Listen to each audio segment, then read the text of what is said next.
साथीहरु नमस्कार। आज चाहिँ म नेपाली नाइटमा छु एल्बुकर्कीमा। हामीले हरेक वर्ष नेपाली नाइट अर्गनाइज गर्छौं। घर नभएको 4 वर्ष भयो। हरेक वर्ष हुने नेपाली नाइटले चाहिँ घरैमा गएको जस्तो प्रत्याभूति गराउँछ। भव्य तयारी भइरहेको छ। हाम्रो नेपाली स्टुडेन्ट एसोसिएसनको प्रेसिडेन्ट पनि यहाँ हुनुहुन्छ। उलाई पनि फेमस बनाउने मेरो योजना हो। तिमीहरु कति एक्साइटेड छौ त तिमीहरु? अलि कराउ न त अलिकति। नेपाली नाइटको माहौल करिब 200 देखि 300 जना जति। भाइ ब्लग आउनुपर्छ है ब्लग। यहाँ के आउनुपर्छ रे? ब्लग। तपाईलाई पनि फेमस बनाइदिनु। म त पहिले फेमस छु।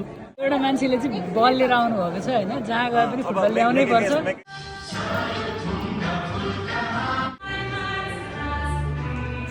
कुरा हो हैन, आइरहेको छ। सबैजना उता आरामले सो हेरेर बसिरहेका छन्। यी मेहनती विद्यार्थीहरू चाहिँ यहाँ काम गरेर बसिरहेका छन्। एकदमै दुःख गर्ने विद्यार्थीहरू हुन्। तिमीलाई कसले काम लाग्यो यहाँ? म आफै भलन्टियर गरेर हो। के पाउनु भयो तपाईँले भन्नु त? बटल जस्तो छ। के मान्छे हो न हैन? पिएचडी अब डाक्टर हुनेवाला पैसा के भइसक्नु हो। फेरि मलाई बोलाउनु भएन ग्रेजुएसनमा। तपाईँ र मेरो त वाक चाहिँ गर छैन। यो मान्छे चाहिँ आज भर्खरै एउटा मेडल जितेर आएको छ। म्याराथन गर्ने मान्छे हो हैन। त्यो 2200 भेरेस हो नेपाली नाइटमा।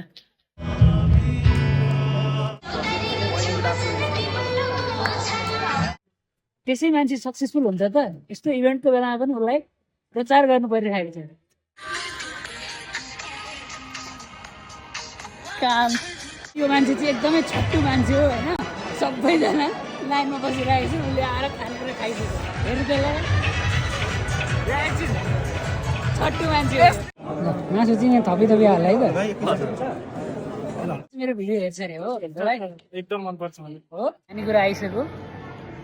कस्तो मिठो छ खानेकुरा। तपाईँको पहिलो लड हो कि दोस्रो लड? एकदम पहिलो हो नि। पहिलो हो। हाम्रो दोस्रो हो। यसको पनि दोस्रो हो। हेरेर कति ठगेको मान्छे। लास्टमा आएको फाइदा रहेछ कि मासु त सकिएछ त।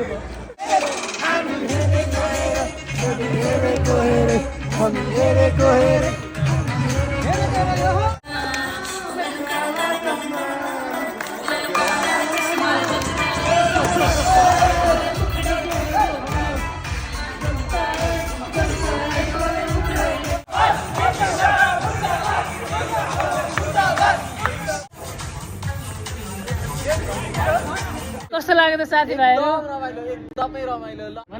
नेपाली नाइट एकदम रमाइलो लाग्यो। अब भाइहरू सबैलाई मिस गर्छु म। दाइको चाहिँ खुसीको खबर युनिभर्सिटी पिट्सबर्गमा जागिर लागेको छ हैन।